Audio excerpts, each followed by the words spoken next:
আসসালামু আলাইকুম প্রিয় দর্শক, আশা করি সবাই ভালো আছেন। আপনাদের দোয়ায় আমি এক প্রবাসী, আমিও ভালো আছি। আপনাদের মাঝে আরও একটি নতুন ভিডিও নিয়ে চলে আসলাম। ভিডিওতে অনেক কিছুই দেখাবো, ধৈর্য সহকারে ফুল ভিডিওটা দেখবেন। শুরুতেই এখানে একটি মার্জা দেখতে পারতেছেন, এখানে কেউ কিছু ফসল করে না। বাংলাদেশে এরকম জায়গা পতিত রাখতো না, সবাই কিছু না কিছু ফসল করতো।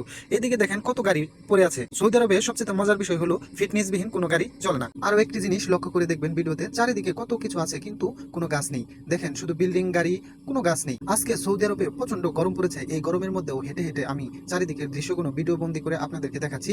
দয়া করে সবাই ভিডিওটা ফুল দেখে একটি কমেন্ট করে যাবেন। আর অবশ্যই চ্যানেলটি সাবস্ক্রাইব করে রাখবেন পরবর্তী ভিডিও পাওয়ার জন্য। ধন্যবাদ সবাইকে, ধৈর্য সহকারে ভিডিওটা দেখেন।